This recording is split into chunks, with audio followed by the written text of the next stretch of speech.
Salut les gens.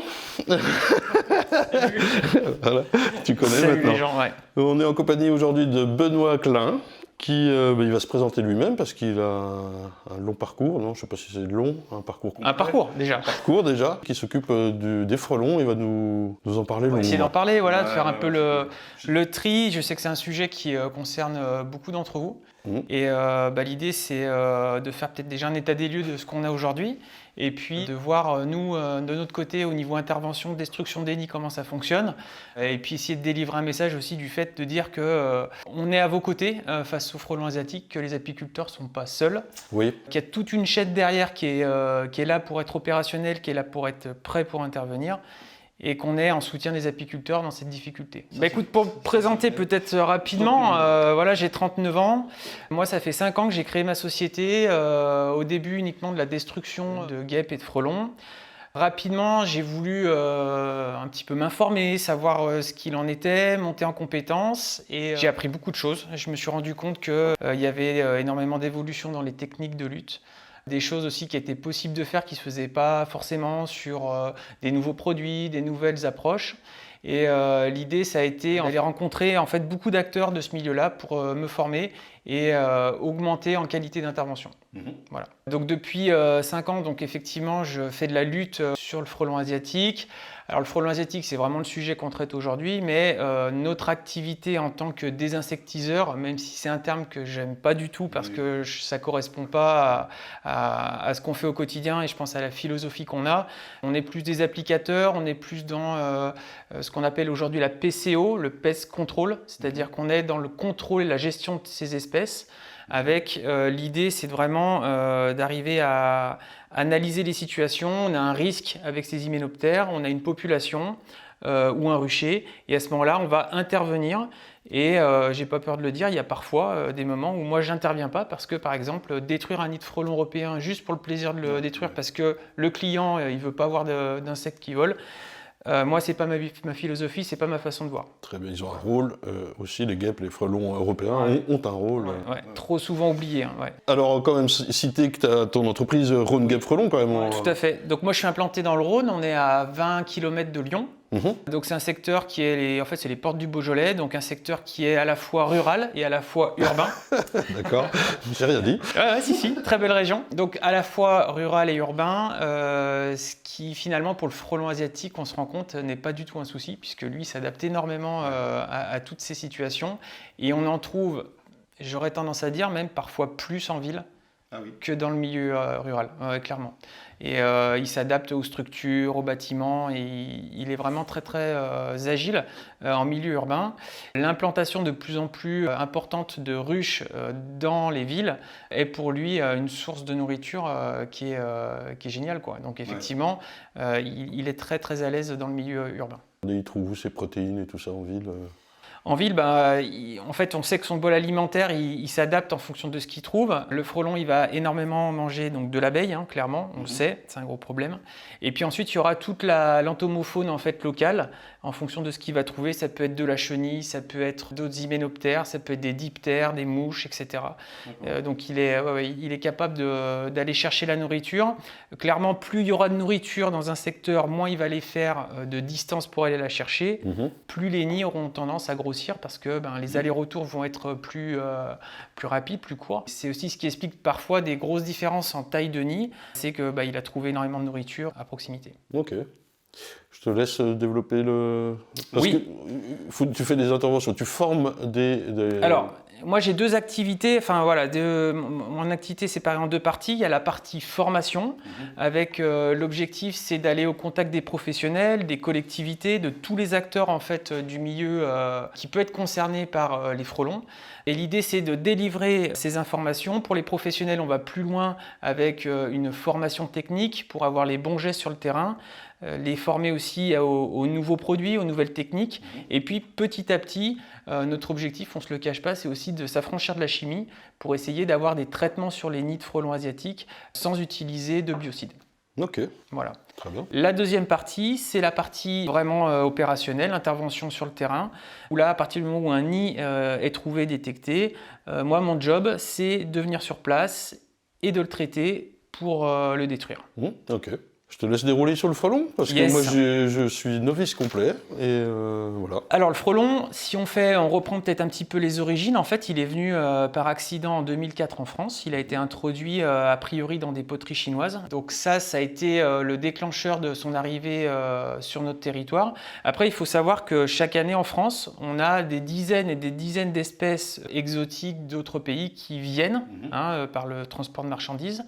Alors ces espèces n'arrivent pas forcément à prendre attache sur notre territoire et à se développer, heureusement, mais on a des punaises, on a des coccinelles qui viennent un peu tous les pays et qui maintenant aujourd'hui sont présentes chez nous.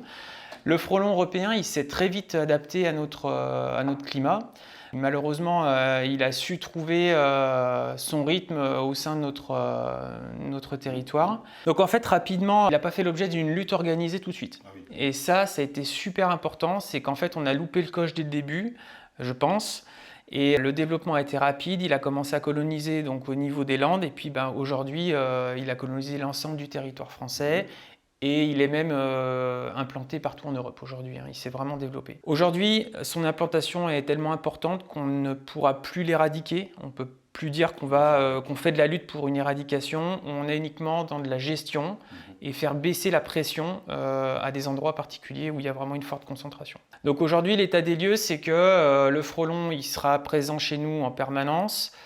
On observe quand même des grosses variations en termes de densité en fonction des localisations et en fonction des saisons. Donc en fait, c'est un hyménoptère, du coup il est aussi calé comme les abeilles avec des saisons qui sont plus ou moins favorables. On l'a vu sur l'année dernière où c'était compliqué pour les abeilles. Ça a été aussi compliqué pour les frelons. L'enjeu pour eux, le moment qui est charnière dans une saison, c'est vraiment le printemps. Le frelon, la reine frelon, quand elle sort de sa diapause, de sa phase d'hivernation, elle a besoin d'avoir un printemps qui soit régulier en température pour qu'elle puisse à la fois se nourrir, construire son nid, avoir des températures au niveau de ses œufs qui soient constantes et pas des grosses variations. Et puis ces périodes de pluie au printemps qu'on a eu l'année dernière les a empêchés de se nourrir correctement et on a pas mal de reines en fait qui sont mortes de faim. Donc ça entraîne une baisse des populations au cours de l'été et c'est ce qu'on a remarqué heureusement cette année. Ça n'a pas rajouté au problème qu'on avait avec l'apiculture, mais effectivement on a eu une baisse. Alors encore une fois, c'est pas valable dans tous les territoires. On a des territoires, il y en a certainement qui me diront moi c'est pas vrai, j'ai eu énormément de frelons l'année dernière, donc effectivement c'est pas égal de partout, mais c'est une tendance globale. Oui, ça dépend des régions. Ouais, exactement. Voilà ce qu'on peut dire aujourd'hui sur l'état des lieux du frelon. Donc il est classé nuisible donc par le ministère de l'Agriculture. Ça veut dire que cette espèce d'hyménoptère, elle est vouée à être détruite systématiquement. Il n'y a pas de déplacement possible ou de fait de vouloir les garder, etc. Le frelon asiatique doit être détruit systématiquement. Voilà, c'est par arrêté ministériel. Alors, est-ce que ça sous-entend que l'État doit participer à cette destruction ? Alors, dans les textes, il n'y a pas d'obligation et ça n'a pas été noté le financement exactement de qui doit le faire. C'est aujourd'hui un petit peu l'enjeu puisqu'on sait que la destruction d'un nid il a un coût financier qui est non négligeable, il faut le reconnaître. Et cette prise en charge financière, elle est inégale sur le territoire. On aura des endroits où l'intervention va être prise à 100% et d'autres endroits où les collectivités sont un petit peu moins attentives à ça et où la prise en charge ne sera pas effective. Effectivement. Il n'y a pas encore quelque chose d'unanime. C'est pas, non, voilà. Alors il existe plein d'outils, on a beaucoup de départements qui commencent à adhérer à des plateformes de signalement sur Internet. Donc en fait l'idée c'est que si vous êtes témoin d'un nid de frelon asiatique, vous allez déclarer sa présence en le localisant. Et cette plateforme ensuite est régulièrement consultée par un organisme, que ce soit les GDS, multi-espèces, que ce soit les fédérations. Oui, alors quelle plateforme ? Alors la plateforme qui est relativement connue et qu'on a nous en Auvergne-Rhône-Alpes, c'est www.frelonasiatique.fr. C'est valable pour tout le monde ou que pour Rhône-Alpes ? Alors, elle est développée beaucoup en Rhône-Alpes. Il y a des plateformes similaires qui existent dans d'autres régions. Mais encore une fois, il n'y a pas d'uniformité et ce n'est pas un seul site national. Voilà. À partir du moment où cette déclaration elle est faite au niveau du site, il y a une levée de doute sur l'espèce, puisque des gens pourraient déclarer du frelon européen ou de la guêpe. Et une fois que l'espèce frelon asiatique est identifiée, à ce moment-là, un professionnel est mandaté par l'organisme qui s'occupe de la gestion de cette plateforme et qui va lui demander d'intervenir à l'adresse qui a été donnée. Voilà. Okay. Et nous, on facturera uniquement à la plateforme, donc au GDS ou aux fédérations de gestion sanitaire. Voilà. Okay. Très bien. Ce qu'on pourrait dire peut-être, c'est se rendre compte de quelques chiffres. Un nid de frelons asiatiques sur une année, sur une saison, on estime, alors quand je dis on, c'est pas moi en fait, je m'appuie surtout sur les données du Muséum d'Histoire Naturelle avec le travail de Quentin Rob. Quentin Rob, ouais. Beaucoup d'informations en fait viennent de là, c'est des informations qui sont vérifiées et vérifiables. Clairement, on estime que sur une saison, un nid de frelons asiatiques, c'est 11 kg d'insectes, tout confondu, qui est consommé sur la saison globale. Ensuite, en fonction de son lieu de résidence, le frelon, il va avoir soit en milieu urbain, il sera plus sur 2 tiers d'abeilles consommées pour les protéines, et 1 tiers des insectes qu'il y a autour, chenilles, peut-être même aussi de la guêpe, il mange aussi de la guêpe, etc. Son bol alimentaire, il s'adapte. En milieu rural, ça s'inverse, on est plus sur 1 tiers d'abeilles et 2 tiers d'insectes variés qu'il retrouve. Ouais. D'accord. Donc pour le coup, effectivement, en milieu rural, en fait, il a un choix d'insectes pour manger qui est plus varié. D'accord. Là aussi où je voudrais attirer l'attention, c'est qu'on focalise souvent le problème du frelon asiatique sur le seul monde de l'apiculture, mais je suis persuadé qu'il faudrait ouvrir ça et se rendre compte qu'en fait ce frelon asiatique qui est pas adapté en fait à notre biodiversité, il a forcément une atteinte qui est très peu mesurée et très peu visible sur l'entomofaune autour. Pour le reste. Et sur l'ensemble des pollinisateurs, abeilles sauvages compris, abeilles sauvages, ouais. qui vont subir en plus de tout ce qu'elles subissent déjà, ces attaques de frelons. Quoi. Ouais, ça, c'est pas mesuré du tout. À ma connaissance, on a très peu de données là-dedans.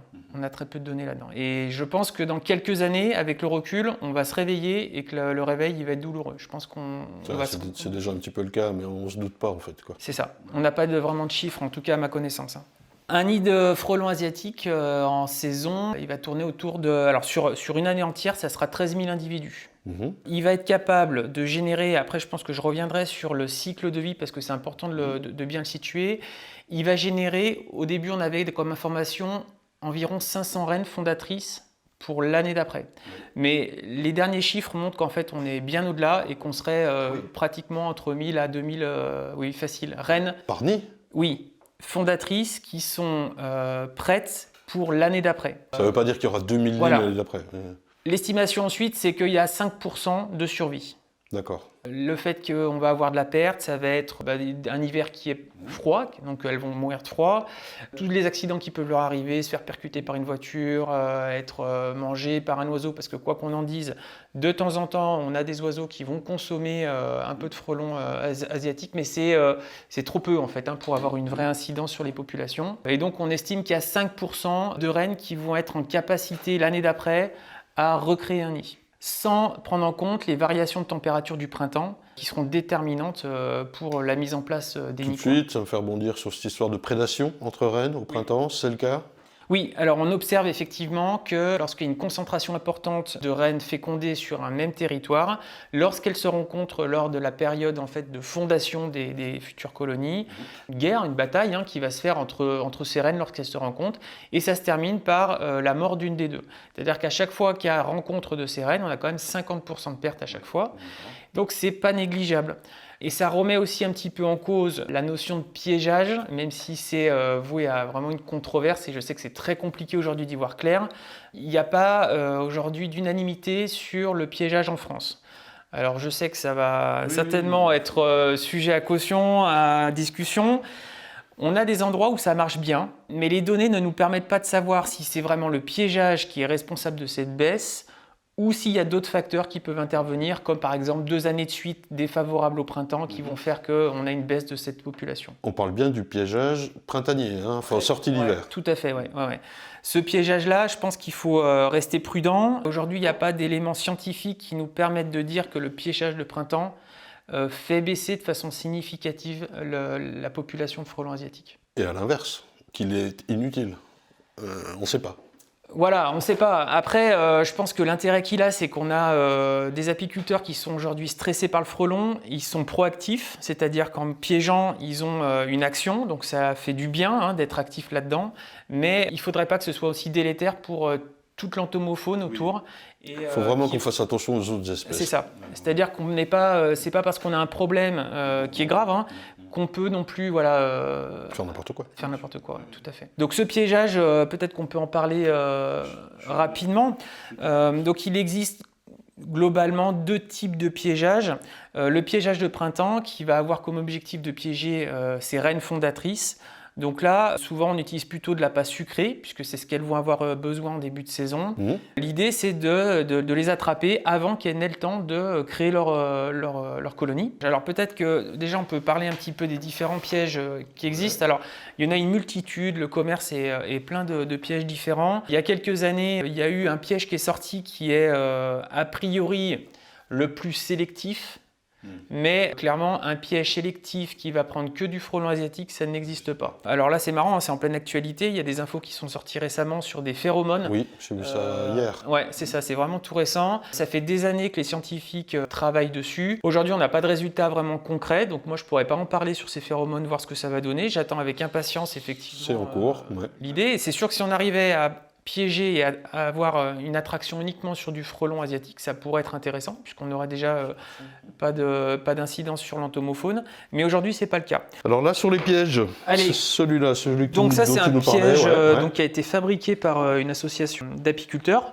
Donc c'est du fait maison, hein, mais il fonctionne très bien. Il y en a différents modèles qui existent. Après, il y a des points communs, je pense, à être un petit peu vigilant. Un des éléments importants, c'est ce cône d'entrée là, qui va permettre de vraiment sélectionner la taille et d'empêcher les frelons de ressortir. Donc ça, c'est un élément qui est important.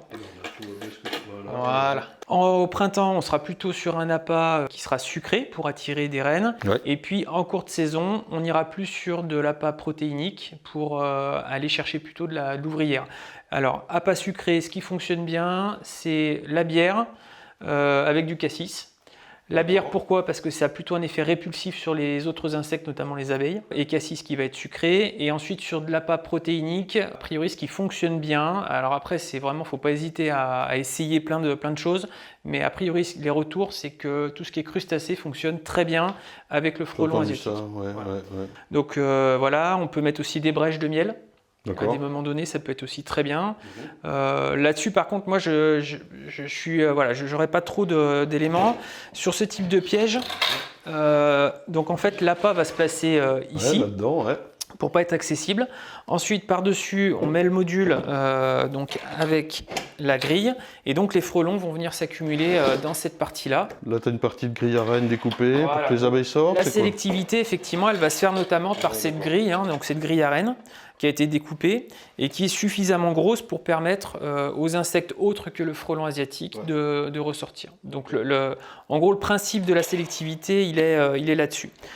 Même si on n'aura pas 100%, il y a aussi une question qui se pose sur les insectes qui arrivent à ressortir. Ils ont subi un stress. Et il serait possible que ce stress génère en fait une infertilité de l'insecte qui ressort, mais ça c'est très difficile à mesurer. C'est pour ça que, encore une fois, le piégeage aujourd'hui il pose beaucoup de questions et je pense qu'il faut rester prudent. Il faut rester vraiment prudent avec cette notion de piégeage. Il existe, voilà, comme je te disais aussi, différents modèles avec des visions, hein, enfin des parties ici qui sont vitrées en plexiglas. Oui, ça change rien. Ça change pas grand-chose à mon avis. Non, parler des autres pièges, des seaux là qu'on fait Alors, nous-mêmes et tout ça. Les autres types de pièges qui existent, hein, on en montrait un peu différents. Le gros problème après, ça va être la sélectivité. Je pense que le piégeage, il est acceptable à partir du moment où on utilise ce type de piège qui a été réfléchi pour être sélectif. Ouais. Les autres pièges, moi je le conseille pas parce qu'il y a toujours ce problème de sélectivité et on va attraper plein d'autres insectes qui n'ont pas lieu d'être piégés et qui doivent rester en liberté, quoi, sans être attrapés par ces pièges. Donc voilà. Ceux-là, je pense qu'on peut partir sur un piégeage. Printemps, milieu d'été, et le reste, on fait pas. Les muselières. Oui, muselière, donc là qui est vraiment un objectif de défense des ruches. Donc ces muselières, elles peuvent être mises à partir du moment où on observe effectivement de la prédation. C'est efficace, oui. Certains vous diront que c'est efficace. Ça n'empêchera pas de toute façon les frelons d'être en prédation sur un rucher. Voilà, ils seront un petit peu plus loin, ça permettra justement aux abeilles peut-être d'aller quand même aller collecter un petit peu de nourriture, Mais si rien n'est fait à long terme, de toute façon, la prédation, elle va continuer au niveau des ruchers. Ça sera plus favorable pour les abeilles, c'est indéniable. Mais encore une fois, c'est pas ça qui va faire fuir les frelons, qui va faire en sorte qu'ils lâchent l'affaire, hein, de toute façon. Et puis, c'était quoi les autres types de pièges là qu'on voyait? Les harpes et tout ça, Oui. ça marche? Alors, harpe électrique, etc. Donc, au-delà du problème de sécurité que ça peut poser, ça va tuer du frelon. C'est sûr, hein. Mais par contre, pas des quantités qui seront suffisamment significatives pour avoir un impact sur les nids qui seront autour. Donc c'est vraiment une solution, on va dire, immédiate pour tuer quelques frelons, mais ce n'est pas une solution massive qui permet d'éradiquer un nid, par exemple, en supprimant la population. Et les raquettes, il y a besoin de l'humain, mais la harpe, elle fonctionne toute seule aussi. La harpe, en fait, c'est un très haut voltage, hein, c'est plus de 10 000 voltages, voire c'est énorme. Ah oui, c'est énorme, c'est un voltage énorme. L'idée, c'est vraiment de les mettre à proximité des ruches et d'avoir des frelons qui passent à travers et qui se fassent griller en fait, au contact des fils électriques. Et les abeilles se font griller aussi, certaines? L'espacement des fils fait que le frelon est électrocuté, mais pas les abeilles. Mais c'est un montage qui est quand même complexe et je pense que c'est pas à portée de tout le monde. Et les résultats ne sont pas significatifs, en tout cas. Ok, non, le type de piège, a priori, c'est ça avec les appâts que tu as dit, quoi. Ouais. Aujourd'hui, c'est ce qu'il y a, à mon sens, de mieux. Peut-être que d'autres me diront que ce n'est pas le cas, mais en tout cas, c'est aujourd'hui ce qui se fait le plus en termes de défense. Aujourd'hui, ce qu'on peut voir aussi, c'est que de plus en plus de collectivités sont prêtes à investir pour piéger massivement sur un territoire donné. Donc ça pose une question, hein. C'est dans un sens super intéressant parce qu'on voit que les collectivités s'emparent aussi du problème et sont prêtes à collaborer pour avoir un résultat. Donc ça, c'est le côté super positif. Le côté négatif, c'est qu'on ne sait pas l'impact que peut avoir un piégeage massif sur une commune et que ça pose des questions sur les conséquences de ces piégeages massifs dans le temps. Au début, ils vont être un piège neuf, il va avoir un petit peu du mal à attirer le frelon. Par contre, ce qui est intéressant, c'est quand tu commences à en avoir un petit peu dedans, parce qu'eux, ils vont développer des phéromones et ça va attirer encore plus de frelons. Donc, une fois que le processus il est enclenché, surtout, ce qui est intéressant, c'est de ne pas nettoyer, désinfecter vos pièges. Vous les laissez bien avec les phéromones de frelons. C'est juste ça. Ce qui est quand même paradoxal, il y a des frelons morts là-dedans et ça attire d'autres, quoi. C'est en fait un phéromone de détresse. C'est un fonctionnement particulier. C'est clair qu'il faut aussi bien comprendre que leur mode de communication, les frelons asiatiques, c'est vraiment les phéromones. Ils utilisent ça et en fait aujourd'hui je pense qu'un axe de travail qui est hyper important, c'est vraiment travailler sur ces phéromones. Parce qu'autant on pourrait avoir des phéromones qui auraient tendance à les attirer, mais je pense que ça ne serait pas à exclure d'avoir des phéromones qui auraient tendance à les repousser. En saison, lorsqu'on a une pression qui est forte au niveau des ruches, il y a deux éléments à avoir en tête. C'est que si la pression est forte, c'est que déjà forcément il y a un nid à proximité. Le frelon, il n'est pas bête, hein, il connaît, ouais, il va au plus près. Moi, je suis souvent appelé par des apiculteurs qui sont sous le feu de frelons et avec une grosse prédation. Des fois, on est surpris de trouver des nids qui sont très très près des ruchers. On a des fois tendance à aller faire des recherches de nids à plusieurs centaines de mètres autour, voire 1 kilomètre. Moi, je pense qu'il faut vraiment déjà commencer à vraiment travailler en escargot. On part de son rucher et on commence à regarder vraiment le nez en l'air. Et des fois, on est surpris. Moi, j'ai trouvé des nids de frelons qui étaient carrément dans l'arbre du rucher au pied. Voilà, ouais. Et l'apiculteur était persuadé qu'il venait ailleurs parce qu'en fait, les frelons, ce qu'il faut se dire aussi, c'est que le frelon, c'est pas comme une autoroute. Il va pas forcément aller tout droit jusqu'à son nid. Il a des points de repère visuels. Et donc, si son point de repère visuel, c'est d'aller tout droit jusqu'à un arbre, de faire un 90 et de revenir, ça ne l'empêche pas. Et en fait, c'est pour ça que dire on prend les directions des trajets de frelons, ça peut être faussé. D'accord, le coup de l'escargot, c'est pas mal du tout ça, d'accord. Voilà. Ouais. Moi, c'est ce que souvent j'indique en fait pour aller rechercher les nids de frelons. Et donc, du coup, on va trouver aussi une concentration de nids de frelons asiatiques à des endroits où les ruchers sont implantés en fixe, quoi. Alors, je montre un contre-exemple, mais je voulais quand même le montrer. Ça, c'est ce qu'on trouve la plupart du temps chez les particuliers. Ça, pour le coup, je pense qu'il faut vraiment l'exclure. D'accord. Ça, c'est une catastrophe. C'est absolument pas sélectif. La plupart vont d'ailleurs collecter beaucoup de guêpes et de frelons européens. Ils n'ont rien demandé à personne. Eux ne sont pas classés nuisibles. Hein, donc les guêpes et les frelons européens ne sont pas classés nuisibles. Ils doivent être préservés. La lutte, la destruction, elle est uniquement s'il y a un risque pour les populations. Dans une maison, ça peut être dangereux, il n'y a pas de problème. Mais clairement, le reste du temps, on doit les laisser. C'est des super nettoyeurs de l'environnement. Donc, ils vont réguler aussi tout ce qui est population de pucerons, de chenilles.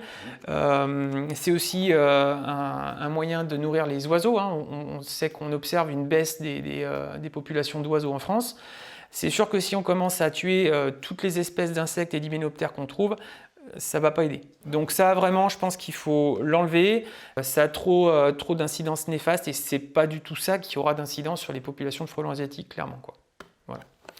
Alors, la lutte pour les apiculteurs sur le frelon asiatique, elle est variée. On voit des harpes électriques, on voit des muselières. Donc tout ça, c'est des moyens de défense, en fait. Ce n'est pas de moyens offensifs de lutter contre le frelon. Ces moyens défensifs, ils peuvent être très bien à partir du moment où on a de la prédation forte au rucher. Ça peut être très intéressant de le faire.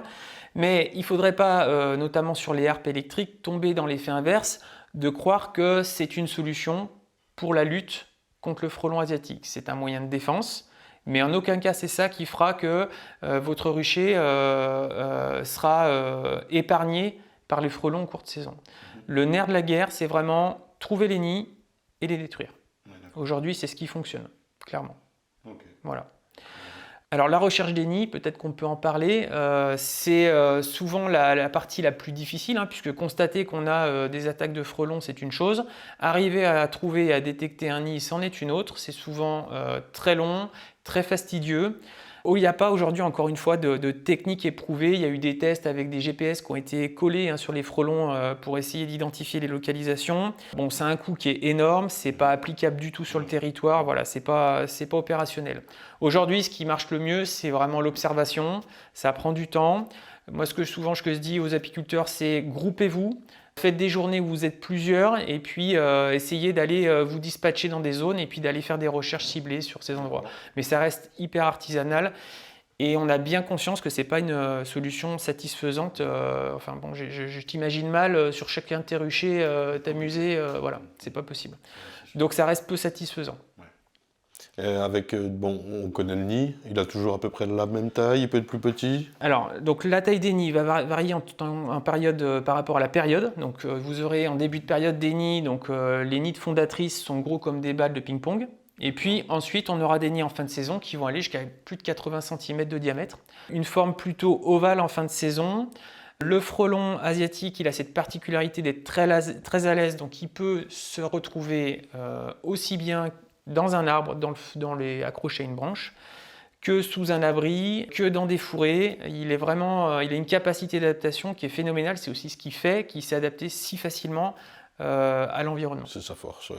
Ouais, tout à fait.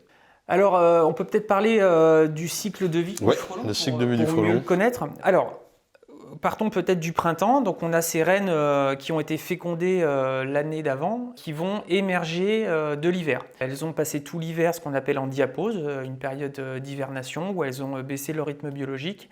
Et puis, au printemps, avec la hausse des températures, elles vont sortir de cette phase d'endormissement et elles vont commencer à reprendre de l'activité. Très rapidement, elle va avoir deux objectifs, cette reine, c'est collecter de la nourriture pour se requinquer finalement, et puis commencer à fonder un nid primaire qui au début est relativement petit. Elle va être toute seule à s'occuper de ce nid avec les premières pontes qu'elle va effectuer. Ces œufs, elle devra constamment les surveiller pour qu'ils gardent une température et un taux d'hygrométrie qui soient constants. D'accord. Et on comprend bien que du coup, ces variations de température au printemps vont être défavorables parce que si on a des pics de chaleur, elle va devoir rester sur son nid pour le ventiler. Et si à l'inverse, on a des chutes de température, il va falloir qu'elle reste sur le nid pour les réchauffer. En même temps, il faut qu'elle continue à s'hydrater et à se nourrir. Ensuite, il y aura les premières naissances qui vont arriver. Donc ces ouvrières, elles vont petit à petit prendre le relais de cette reine et elles vont avoir comme objectif, ces ouvrières, d'agrandir le nid, d'apporter de la nourriture aux larves. Et tout le travail que faisait la reine toute seule, c'est les ouvrières qui vont prendre le relais.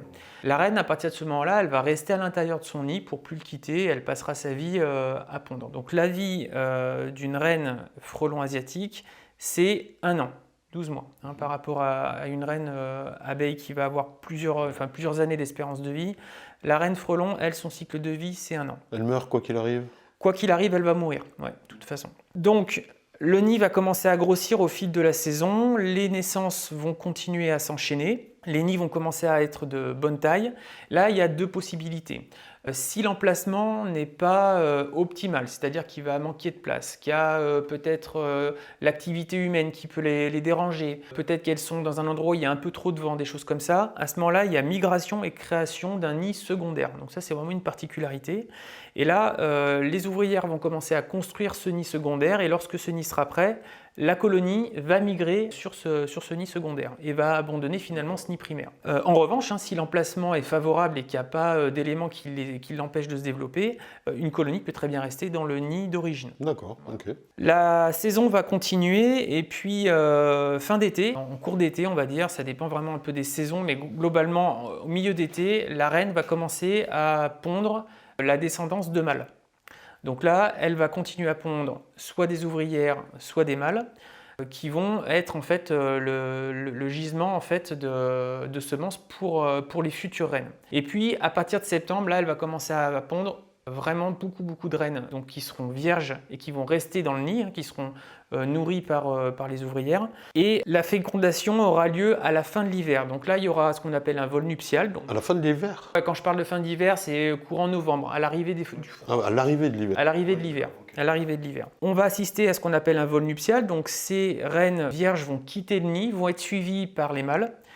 Il y aura une fécondation du coup qui va être faite et va permettre à ces reines vierges de faire le plein de leur spermathèque pour engendrer les descendances de l'année d'après. À partir de ce moment-là, ces reines-là, elles vont avoir comme donc ces reines qui auront été fécondées, ces jeunes reines, elles vont devoir trouver de la nourriture en conséquence pour pouvoir passer l'hiver et donc rentrer tout doucement en diapause. D'accord. La colonie qui a fonctionné pendant un an, elle va commencer à péricliter, il va commencer à faire froid. Le froid va faire que les ouvrières vont moins pouvoir se nourrir et du coup, clairement, la colonie, elle va mourir de faim.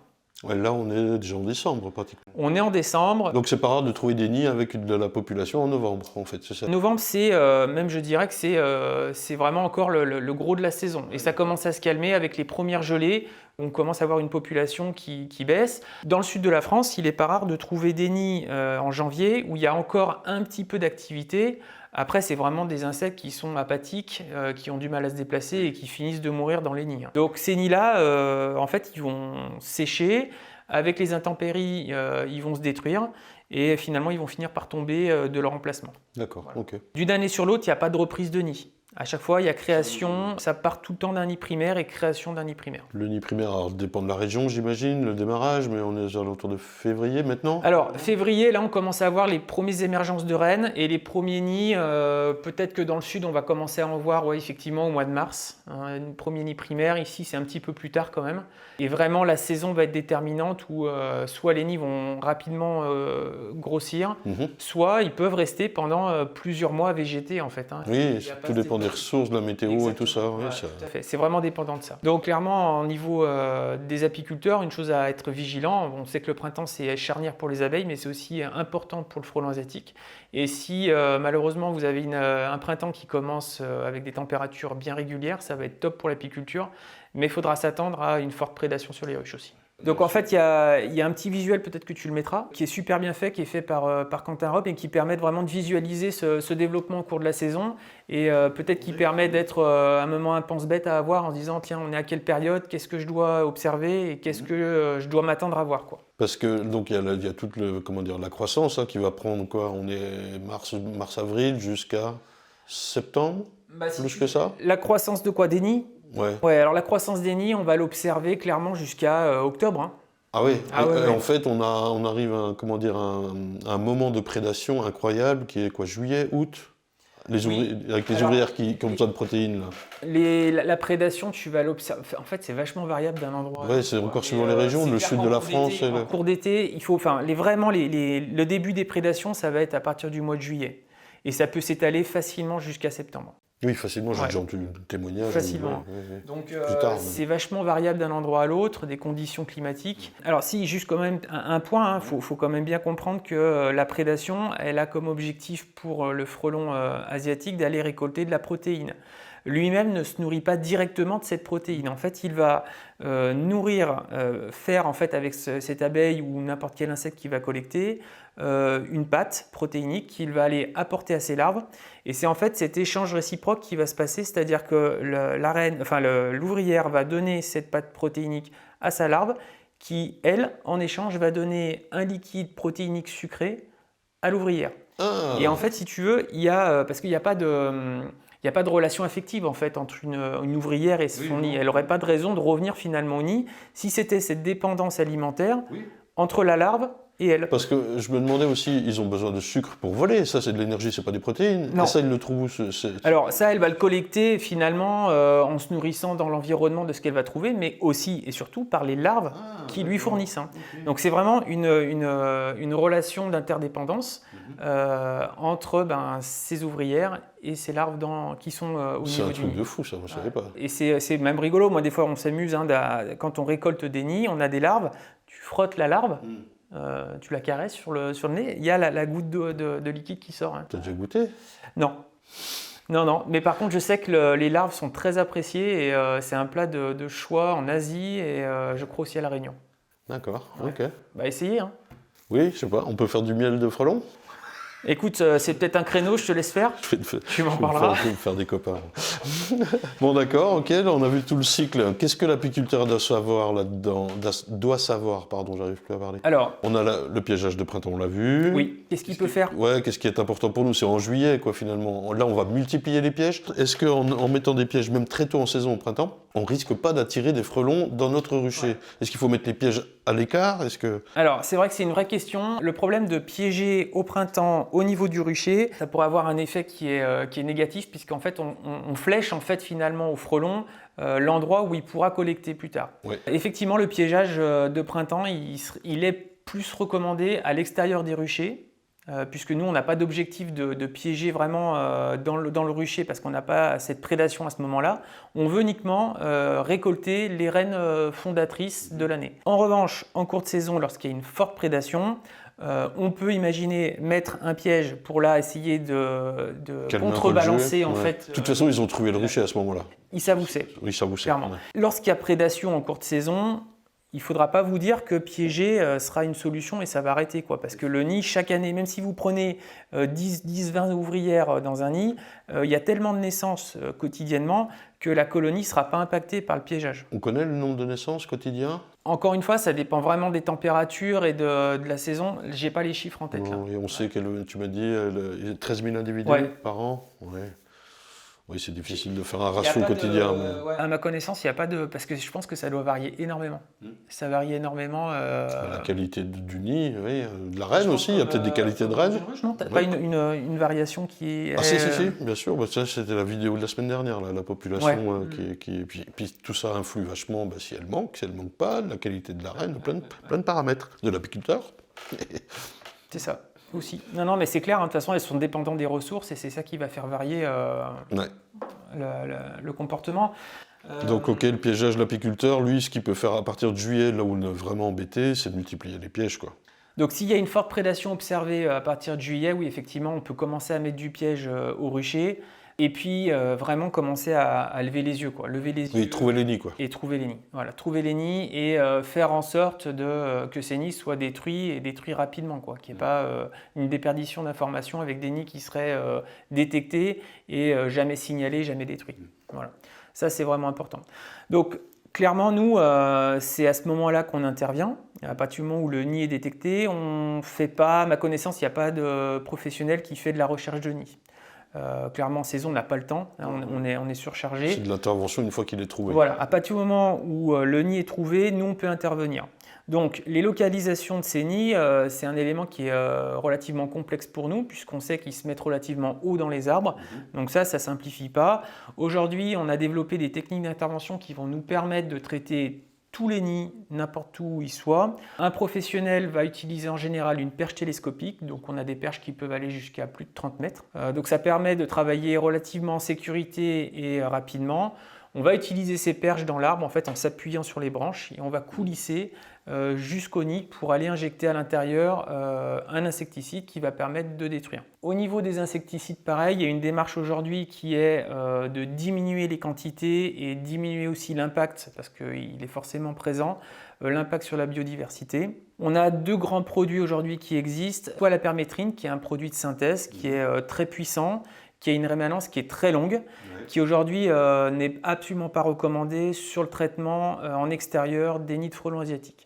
Aujourd'hui, ce qui existe, c'est le pyrètre végétal, qui est également un insecticide, qui est d'origine naturelle, qui est très puissant, qui fonctionne très bien, mais qui a par contre une rémanence. Alors peut-être la rémanence, l'expliquer, la rémanence, c'est son activité, son efficacité dans le temps. Son efficacité, elle va rapidement décroître au contact des UV. Donc les pyrètres végétaux, le pyrètre végétal, au contact du soleil, en quelques minutes, 15-20 minutes, il va perdre son efficacité, il va perdre sa demi-vie. Donc il va être divisé par 2 et rapidement en fait décroître en efficacité. Ça veut dire qu'après, ce qui est intéressant, c'est qu'on aura une action sur les frelons immédiate, mais que rapidement, lorsqu'ils seront au contact des UV, ce produit-là n'aura plus d'effet sur l'environnement. Donc c'est intéressant de travailler avec ce type de produit. Un professionnel digne de ce nom, il sait avec quel produit il intervient, il sait pourquoi il l'utilise et surtout les risques qu'il peut faire courir à l'environnement. Je prends un exemple. Tous ces produits qu'on a parlé ont un impact qui est super grave sur l'environnement, notamment aquatique. Donc il serait hors de question de traiter un nid qui serait suspendu au-dessus d'une rivière, par exemple. Parce que s'il nid venait à tomber avec le produit dedans, ce serait une catastrophe pour le milieu aquatique. Tout ce qui est animaux à sang chaud, c'est vraiment radical. Donc voilà, l'intervention, c'est aussi pour ça qu'il est important de faire appel à des professionnels qui soient régulièrement formés et qui soient certifiés pour avoir des qualités d'intervention et qu'il n'y ait pas d'impact sur l'environnement. Et il ne faut pas s'improviser destructeur de nid de frelons parce que derrière, il y a une vraie responsabilité. Il ne faut pas mettre un coup de fusil dedans. Alors, le fusil, clairement, ça, c'est absolument pas recommandé parce que déjà, c'est dangereux pour celui qui va le faire et en plus, on aura une dispersion et non pas une destruction. On fout partout. Okay. Les autres outils qu'on a à notre disposition pour la lutte, hormis ces perches, il y a le paintball. Alors pareil, le paintball, il est très décrié. Il ne faut absolument pas le privilégier. C'est un outil qui nous dépanne dans certains cas, par exemple lorsqu'on intervient sur des lignes haute tension où on ne peut pas couper le courant à 15 000 abonnés. Donc on va intervenir avec un paintball parce que nous on sera en sécurité, ça permettra quand même d'avoir un résultat sur le nid. Tu as une grande distance avec ? Le paintball, pour ma part, je ne suis pas un tireur d'élite. Le paintball, je pense que 30 mètres, c'est déjà très bien. Ça permet de travailler en sécurité. Mais en tout cas, ce n'est pas du tout à généraliser sur les interventions. Et un professionnel qui viendrait et qui systématiquement descend de la voiture avec le paintball, là, attention, méfiance, il y a un problème, quoi. Voilà. Le paintball, on l'utilise, moi, je l'ai moins de 10 fois dans l'année. Je sens qu'on va se faire des copains avec cette vidéo. On assume. On assume, on verra bien. Non, mais c'est bien, il faut le savoir. Après, on voit aussi plein de choses. On voit des drones. Oui. On a vu ces drones avec la perche. Donc le drone, ça fait des belles images, mais déjà tu le sais, c'est très onéreux. Et le problème, c'est qu'on a des risques de crash et on est très peu précis avec les drones. Donc moi, je l'utilise pas. Je pense qu'aujourd'hui, on a d'autres moyens pour le faire. Les perches sont super bien. Ouais, c'est de la perche en carbone. C'est totalement suffisant et je pense que le drone, non, il n'a pas d'avenir vraiment dans le traitement, notamment en précision. En fait. Pour revenir aux produits, on n'a que ces 2 produits-là, qui sont les mêmes, je veux dire, il y en a un qui est synthétique, l'autre végétal. Oui, il y en a un qui a été modifié en fait en laboratoire pour augmenter justement sa rémanence, qu'il ait de l'activité longtemps. Ce qui peut être recherché sur certaines interventions, notamment des guêpes qui se mettraient dans les doublages des maisons où on ne peut pas tout casser, on ne va pas atteindre le nid. En fait, ce qu'on veut, c'est que la rémanence soit longue pour que les guêpes en fait, soient vecteurs de la contamination jusqu'à l'intérieur du nid. Et pas d'autre solution. Alors, au niveau des traitements, il y a des perspectives d'évolution dans les mois, les années à venir. Beaucoup de laboratoires et de distributeurs travaillent sur des alternatives. Ça, c'est super intéressant. On a comme ambition de s'affranchir de la chimie dans les années à venir. C'est vraiment, je pense, un objectif pour tout le monde, autant pour l'environnement que pour nous, les applicateurs. Voilà, c'est important. Alors, les axes de travail aujourd'hui qui existent, c'est le traitement par le froid ou par la chaleur. Donc, on sait que le frelon, il est très sensible à ça. Aujourd'hui, ce qui est prometteur, c'est la destruction par la chaleur. Donc, l'idée, ce serait toujours avec ces perches télescopiques, c'est d'aller injecter de la vapeur au cœur du nid, et cette chaleur ferait en sorte que les frelons meurent à l'intérieur. On a un petit peu du mal à le développer parce que d'un point de vue opérationnel, ça nécessite beaucoup de moyens pour produire cette vapeur. Et puis il y a aussi un frein par rapport à la hauteur, parce qu'il est très compliqué d'envoyer de la vapeur à de telles hauteurs. Donc c'est toujours en cours de développement. Le traitement par le froid, c'est le même problème. On doit avoir énormément de matériel pour générer du froid en quantité suffisante. Donc aujourd'hui, les résultats ne sont pas encore tout à fait à la hauteur. Les autres perspectives d'évolution, donc sur le traitement plus biologique, on a l'utilisation de bacilles, de champignons, qui viendraient en fait contaminer une colonie et qui viendraient se développer au sein de ces colonies. Le travail aussi avec des huiles essentielles, qui serait également, qui est en cours d'étude, en fait, en cours de recherche et développement.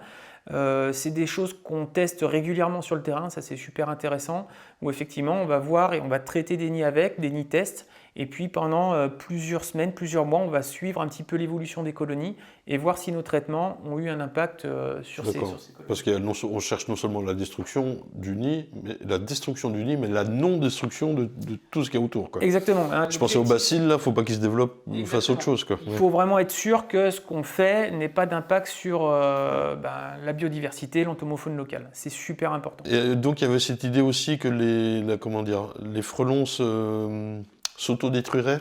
Oui. Puisqu'il n'y aurait pas assez de génétique de reproduction. Au début, on avait l'espoir que, et c'est pour ça que la lutte a pris un petit peu de retard, que en fait, le brassage génétique ne soit pas suffisant, vu qu'on était sur qu'une seule reine qui était arrivée au départ, et qu'en fait, des problèmes de consanguinité allaient apparaître et allaient faire en sorte que nos populations allaient péricliter dans le temps.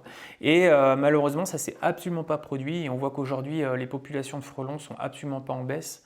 Donc voilà. Oui, il y a une diversité de gènes, génétiques. Qui est telle, parmi les quelques fondatrices qui sont arrivées, quoi. Qui a été suffisante en fait pour permettre ce brassage génétique et pas arriver à des problèmes de consanguinité. C'est incroyable. C'est fou. Hein. Ça paraît dingue parce qu'il y a des choses qu'on voudrait implanter qui ne marchent pas. Et là, c'est fou, quoi. Sans aide, ça marche super bien. Alors, on peut aussi parler des risques pour les années à venir. Hein. De toute façon, le frelon asiatique, il est arrivé en France. Si on est un peu clairvoyant, il y en aura d'autres qui arriveront. On a eu une alerte l'année dernière avec le frelon orientalis, qui a été détecté dans le sud de la France. On n'est pas encore sûr de sa réelle implantation. Mais ce serait pas étonnant qu'il s'implante. Oui, ça va arriver. Voilà. Et il a le même délire, il a le même profil que... Il a le même profil, on va dire, en termes de bol alimentaire que d'habitude. Ça sera simplement, en termes de localisation des nids, ça sera un petit peu différent, mais ça ne sera pas d'incidence sur l'apiculture. En tout cas, effectivement, il aura de la prédation. Ouais. Putain, fait chier. Je pense pas qu'il y aurait, que ça va s'accumuler. Hein. Je pense pas que ça va s'empiler. Je pense qu'à un moment donné, on arrivera à un équilibre.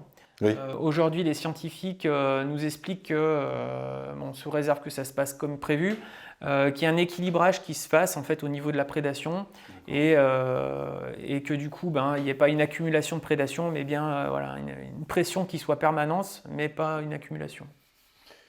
On verra ce qui va arriver. C'est tout nouveau pour tout le monde, hein. C'est sûr que... On découvre, c'est un peu le problème, c'est qu'on n'a pas trop de recul. Moi, tout ce que j'espère, c'est qu'on ne mette pas 40 ans comme le varroa, et qu'au bout de 40 ans, on se dise, ça marche toujours pas ce qu'on fait. C'est pour ça que c'est hyper important de coordonner les efforts, que les différents acteurs discutent. Hein. C'est ce qu'on fait aujourd'hui, le monde de l'apiculture, les applicateurs, les intervenants, mais il y a aussi les décideurs, les politiques, tout ce qui est associatif, qui doit être aussi vachement impliqué. Donc tous ces gens qui sont partie prenante dans la lutte du frelon asiatique, il faut vraiment qu'on arrive à tous discuter ensemble, coordonner nos efforts pour être plus efficaces. Ouais. C'est super important. C'est clair. Alors, ok. Concrètement, une intervention. Je t'appelle là. Oui. Tu viens détruire un nid. Alors déjà avec plaisir. Écoute, avec plaisir aussi. Enfin, si je t'appelle, c'est que j'ai des problèmes de frelons. Effectivement, quand on a un appel... Comment ça se passe ? La première chose à faire, c'est déjà collecter un maximum de renseignements. Pour nous, c'est important parce que ça paraît tout bête. Du genre, quel renseignement ? Si on est par exemple dans un milieu rural, en plein milieu d'une forêt, le gars qui me dit il y a un nid de frelons sur un arbre à 30 mètres, en pleine forêt, c'est un vrai défi de le trouver. Et le gars, il est quasiment persuadé que c'est facile à trouver parce qu'il connaît que ça fait 20 ans qu'il est là. Voilà, donc là déjà, la collecte d'informations, elle est super importante. Et quand c'est trop galère, et là je lance un appel à tous les apiculteurs qui déclarent des nids, n'hésitez pas à prendre des rendez-vous avec l'applicateur pour vous donner rendez-vous par exemple sur la place du village et puis ensuite vous l'accompagnez. Ouais. En général, ça crée aussi un dialogue entre les deux. Et on gagne énormément de temps et on apprend à se connaître aussi, donc c'est toujours bénéfique. Donc voilà, effectivement, la prise d'informations pour pouvoir avoir le bon matériel, qu'on ne soit pas en échec sur le traitement et puis qu'on trouve facilement le nid, qu'on ne reste pas 1 heure à tourner autour à pas le trouver. Chose à faire aussi. Ensuite, la première chose à faire quand on arrive sur place, c'est déjà déterminer s'il y a un risque. Parce qu'il ne faut quand même pas oublier que, on le disait, il y a l'enjeu du frelon asiatique, c'est la prédation sur les ruches. Mais il y a aussi un risque pour les populations, un risque d'attaque qui est bien présent. Chaque année, on se fait attaquer régulièrement. Donc, à partir du moment où on intervient sur le nid d'un frelon asiatique, eux, ils vont défendre. Ils vont attaquer en nombre pour défendre leur colonie, ce qui est normal. Mais il faut s'en prémunir. Et puis surtout, il faut voir large pour prévenir le risque d'attaque sur les gens qui sont autour, qui n'ont rien demandé, qui profitent aussi de l'environnement. Et s'il y a des habitations à proximité, s'il y a un circuit de randonnée, tout ça, on se doit d'informer, faire en sorte qu'on travaille en sécurité. C'est la base. Si on n'est pas sûr de pouvoir travailler en sécurité, il faut retarder l'intervention ou la reprogrammer. On ne peut pas se permettre. En France, c'est un sans accident grave de piqûres d'hyménoptères tout confondu. Donc pas que du frelon par an, pas que du frelon asiatique, mais 500 accidents significatifs avec un passage à l'hôpital. Voilà. Et chaque année, on a des décès. Voilà. Donc il y a vraiment ce risque-là. Donc nous, on est aussi garant de cette sécurité sur place et on se doit d'être vigilant. Donc c'est la première chose. Ensuite, c'est déterminer la meilleure technique de destruction, toujours dans l'idée de ne pas être impactant sur la biodiversité. Donc est-ce qu'on va utiliser notre perche télescopique, est-ce qu'on va utiliser notre paintball et aussi quel produit on va utiliser pour ne pas avoir d'incidence lors du traitement. Une des choses aussi qui va être important, et c'est le quid souvent qu'on a, c'est sur le décrochage du nid ou pas. C'est-à-dire qu'une fois qu'il est traité, on a eu pendant de nombreuses années des protocoles qui nous demandaient de décrocher ces nids. Alors, décrocher un nid quand on est assis à un bureau, ça paraît très simple. On prend, on le décroche et on l'emmène. Les ciseaux. Voilà. Sauf que dans la réalité, quand vous avez un nid à 25 mètres, c'est beaucoup plus compliqué. Et en fait, ce qui se passe, c'est que nous, on vient soit couper la branche, soit le décrocher. Le nid tombe, mais lorsqu'il tombe, il va heurter toutes les branches des arbres. Et à ce moment-là, il va finalement exploser et répartir le produit avec des insectes traités dans tout l'environnement immédiat autour. Et en fait, le résultat est plutôt négatif que positif, puisqu'après nous, on va essayer de collecter un maximum les bouts de nid avec les insectes qu'on va trouver, mais on en laissera toujours. Et aujourd'hui, on a plutôt une réflexion de dire, on traite avec un produit, donc le pyrète végétal, qui va avoir une rémanence, une efficacité qui va être limitée dans le temps. Mais par contre, on va laisser ce produit à l'intérieur du nid, en fait, pour laisser la rémanence finalement baisser et faire en sorte qu'on ne disperse pas dans l'environnement. Parce que quel est l'intérêt de le décrocher ? Alors, l'intérêt, c'était de dire on ne le laisse pas présent pour pas qu'il y ait des oiseaux qui viennent gratter dans le nid et au contact de ce produit. Mais à partir du moment où la rémanence et où le produit va se désactiver avec le temps, l'incidence sur les oiseaux, il ne va pas être présent. Parce qu'on a vu que la rémanence était très courte, aux UV. Mais aux UV. Quand il est dans le noir, au cœur du nid, il reste longtemps Alors, actif. l'UV, en fait, c'est un accélérateur pour arrêter son efficacité. Il va détruire les molécules. Mais quoi qu'il arrive, même s'il est enfermé, les molécules, elles se désagrègent et elles vont perdre de leur efficacité avec le temps. Et ça, c'est quelques heures, Alors, pareil, c'est en fonction du produit que tu vas utiliser. Pour le pyrète végétal, ce sera, s'il est enfermé, ça sera un petit peu plus long, on va parler de quelques jours. D'accord. Et pour les permétrines, ça sera plusieurs mois. Ouais. Donc lui, faire attention. Donc le décrochage du nid va se poser. Par contre, c'est sûr que si le nid il est à 2-3 mètres, ce qui arrive, sous un appentis tout à fait accessible, le nid, on va pouvoir le décrocher une fois qu'il est traité, voire même l'emballer directement et le traiter à l'intérieur d'un sac pour être vraiment zéro impact sur l'environnement. On a vu ces pratiques là, oui, d'accord. Donc voilà, ça peut être aussi intéressant. Donc choisir sa méthode d'intervention est hyper important. Ouais, et toujours rappeler de pas y aller tout seul avec une combi d'apiculteur ou je sais pas quoi, je veux dire. Alors effectivement, la sécurité d'abord, quoi. faut quand même se penser qu'au niveau de morphologie, le frelon asiatique, il a un dard qui fait plusieurs millimètres, et sur une combinaison d'apiculteurs, ça passe à travers. Surtout que quand il pique, il prend de l'élan. Donc vraiment, il part en piqué, et au dernier moment, il va tourner son dard pour aller piquer. Donc à travers la combinaison, ça passe, je vous le confirme. Donc nous, on utilise des combinaisons qui sont renforcées avec un tissu 3D qui va permettre de garder en permanence une épaisseur suffisante pour ne pas être exposé au pic. Non, mais il ne faut pas faire n'importe quoi. Donc voilà, dans les apiculteurs, la tenue, elle n'est pas suffisante. Et il y aura vraiment un risque, effectivement. Alors une chose importante, vous, ça vous concerne peut-être moins, mais c'est quand même relativement important, c'est ensuite qu'est-ce que deviennent ces nids. Ces nids, même s'ils sont traités et que le produit, si c'est du pyrète végétal, perd son efficacité, on n'a pas à le disperser dans l'environnement, on n'a pas à le mettre dans le circuit des déchets ménagers, il ne doit pas se retrouver là-dedans. Super important que ces déchets soient maîtrisés par la société qui intervient, avec un retraitement par une déchetterie spécialisée ou par une entreprise spécialisée. Voilà, ça c'est important. Ça, c'est le professionnel qui gère. C'est le professionnel qui gère, mais un bon professionnel, il doit d'avoir une traçabilité sur effectivement le devenir de ses déchets. C'est dans le cas où il a le nid avec lui, s'il le laisse... Alors s'il le laisse, il y a pas le déchet est sur place et avec le temps il va se désagréger, donc là la question ne se pose pas. Mais effectivement, si le nid est récupéré... C'est tout bête. Bon, un sujet délicat. Oui. J'entends certains apiculteurs qui sont certainement, j'imagine, excédés, qui ont essayé, et essayent peut-être encore malheureusement, de traiter les nids avec du fipronil. L'idée, c'est de capturer un frelon, lui mettre cet insecticide sur lui et dire de toute façon, il va bien rentrer chez lui à un moment ou à un autre, il va contaminer le nid. Alors là, moi je dis attention, danger, parce que déjà, on va disperser un insecticide dans l'environnement sans savoir où est-ce qu'il va. C'est-à-dire que ce frelon, il n'y a rien qui vous garantit qu'il va retourner directement au nid. Il peut faire des pauses à certains endroits. Il peut être aussi mangé par un oiseau qui passait et qui va être du coup au contact de cet insecticide qui est ultra puissant. Oui, il n'y a aucune maîtrise, quoi. Il n'y a aucune maîtrise de ça. Donc ça, c'est hors de question. Et en plus, l'impact sur une colonie, il ne sera pas suffisant. Il faudrait le faire sur plein. Donc vraiment, clairement, ça, ce n'est pas du tout des techniques à employer. C'est frustrant, on le sait, mais vraiment, le traitement avec du fipronil, c'est marqué défendu, vraiment. À proscrire. Surtout que, oui, après le produit se retrouve dans le nid, au cas où ça marche, entre guillemets, Oui. et il est hyper rémanent. Tout à fait. Il va rester des mois hyper là-dedans. puissant, il va rester longtemps à l'intérieur et donc avec un impact pour le coup sur la biodiversité. On ne peut pas se permettre, je pense, de... Extrêmement néfaste, quoi. Ouais. Donc sous prétexte de sauver des abeilles, on en tue des milliers d'autres, ou d'entomophones ou d'oiseaux, et donc c'est pas logique. Ouais, tout à fait. Si, peut-être des choses sur la prédation des ruches, peut-être, même si je pense que ça, ils le savent, mais en fait, ce qui fait que le frelon asiatique est hyper efficace sur la prédation des ruches, c'est que morphologiquement, il a ses ailes qui sont détachées. C'est-à-dire que lui, il va pouvoir faire son vol stationnaire au-dessus de la ruche et va pouvoir capter en fait les ouvrières. Ça, c'est ce qui le rend beaucoup plus efficace par rapport au frelon européen, qui fait de la prédation naturellement aussi sur les ruches, mais il est beaucoup moins efficace. Et donc, effectivement, ce vol stationnaire qui est vraiment spécifique à ce frelon asiatique, il le rend redoutable dans les prédations.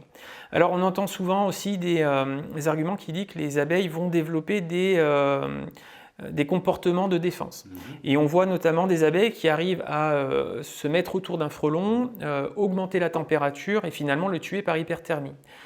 Sauf que si le frelon il commence à rentrer sur la planche d'envol de votre ruche, c'est que déjà votre colonie est ultra faible, elle s'est déjà énormément affaiblie. Et si vous voulez, si on attend que le frelon rentre dans la ruche pour avoir ce phénomène de défense des abeilles, ça sera déjà trop tard. C'est que la ruche est déjà, en termes de population et de défense, effondrée. Alors pour enchaîner là-dessus, une des vraies réponses, c'est d'avoir des colonies qui continuent de travailler, quoi qu'il arrive, et qui ont leur rentrée de ressources. C'est un peu ça l'idée, qui font une espèce de bloc devant pour un peu effrayer les frelons, mais qui continuent d'aller butiner. Tout à fait. En fait, non mais tu as tout à fait raison, parce qu'en fait, ce qu'il faut comprendre, ce qui est, des fois on a un petit peu cette fausse idée, c'est que le frelon va manger les abeilles. En fait, ce qui fait l'effondrement des colonies, c'est le stress qui est généré par la présence du frelon. En fait, à partir du moment où le frelon commence à avoir une prédation forte devant les ruches, les butineuses ne sortent plus. Et à ce moment-là, il y a un manque de ressources en eau et en ressources. Et du coup, votre colonie, elle s'affaiblit, elle s'effondre. Mais ce n'est pas par une consommation de l'ensemble de la colonie d'abeilles que les ruches meurent. C'est vraiment le stress généré par ces frelons. Donc effectivement, une des pistes aussi de travail au niveau de l'apiculture, c'est d'avoir des abeilles qui continuent, malgré cette prédation forte, à avoir ce travail et ce retour de ressources. Ouais, c'est difficile pour elle, hein, j'entends, voilà. Mais voilà, effectivement, c'est un enjeu. Et a priori, les résultats sont pas trop mal. En Asie, on a des abeilles qui continuent à travailler malgré cette prédation qui existe au long cours tout au long de la saison. Ah, ok. Les autres moyens de lutte, on en parlait, là, voilà, les raquettes, les poules. Les raquettes, les poules, bon, c'est dérisoire par rapport à l'ampleur de l'attaque. Ça permet de se faire du bien, au pire de se défouler. Il faut trouver les nids. Voilà, c'est ça. Ouais. Le nerf de la guerre, ça sera trouver les nids, effectivement. Voilà, il suffit de le dire parce que ouais. Moi, je reçois beaucoup de messages qui me disent j'ai joué de la raquette pendant quelques heures. Ouais. Oui, c'est un défouloir et tu as perdu ton temps, en gros. Oui, il y aura pas de, ça n'a pas d'incidence sur les colonies, clairement. Après, moi, je peux comprendre que ça fasse du bien, mais c'est pas ça qui sera une solution, en tout cas, sur des ruches ou un rucher entier qui serait soumis à une prédation importante de frelons asiatiques. C'est pas tenable. Oui, parce qu'en plus, le nid ne sera pas détruit, elle va faire ses reines pour l'hiver. L'année prochaine, on aura 10 de plus. Ouais, tout à fait. Alors, en guise de conclusion, Benoît, qu'est-ce qu'on peut dire? Déjà, oui, on anticipe un petit peu 2022, qui a l'air bien parti, j'espère. Oui, on le souhaite, Pour l'apiculture, pour le frelon, bon, on verra bien. Moi, je pense que déjà, la première chose à faire pour tous les apiculteurs, c'est d'être vigilant sur ce printemps, se dire que s'il est favorable pour ces abeilles, bien garder à l'esprit qu'il sera favorable pour les frelons. Oui. Que le piégeage peut être envisagé au printemps et d'autant plus en saison si on observe une forte prédation sur son rucher. Donc ça peut être envisagé. Attention à être sélectif. Mais attention au type de piège qu'on utilise, ça c'est super important. Et vraiment c'est l'observation et ne pas hésiter ensuite sur la déclaration, sur la localisation des nids, super important. Ouais. Alors là-dessus, comment on fait pour se fédérer, pour faire quelque chose en commun? Je demande à toi, mais t'es pas responsable. C'est un vaste débat. Après, moi, je peux que mettre toute mon énergie pour essayer de faire en sorte qu'on discute tous ensemble. Il faut que ça passe par les instances. Il y a des instances qui existent, il faut qu'elles prennent, à mon avis, leur responsabilité là-dessus, qu'elles écoutent les retours de terrain et qu'à partir de ce moment-là, elles décident de pouvoir fédérer tout le monde pour arriver à un résultat qui soit coordonné au niveau national et qu'on arrive enfin à avoir quelque chose qui soit efficace. Ça va aussi de dire, si chacun fait son petit site de déclaration de nid dans son coin ou quoi, c'est pas, comment dire, ça va... Il y a plein d'initiatives, en fait, c'est aussi super, c'est-à-dire qu'on voit que les gens sont prêts à mettre de l'énergie, les gens sont en fait, il faut aller frapper à la porte du ministère, il faut faire quelque chose plutôt, non? Ou proposer ça. Eh bien, allons-y. C'est qui le ministre de France Agrimaire en ce moment? Je sais même pas. Tu veux qu'on regarde, monsieur machin? Non, mais j'ai rajouté son nom. Monsieur ou madame machin. Il faut y aller maintenant. Non, mais ouais. C'est super important. Ouais, enfin, un appel national, on ne sait même pas à qui on s'adresse aussi, tu vois. Ouais.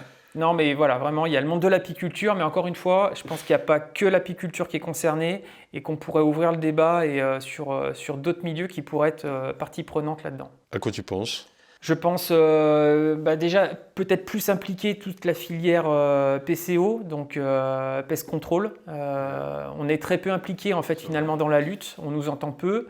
Il y a certainement des choses à écouter de notre part sur des retours terrain, des difficultés qu'on a, peut-être aussi à certains moments des propositions, et puis faire en sorte aussi que tout ne repose pas sur le monde de l'apiculture.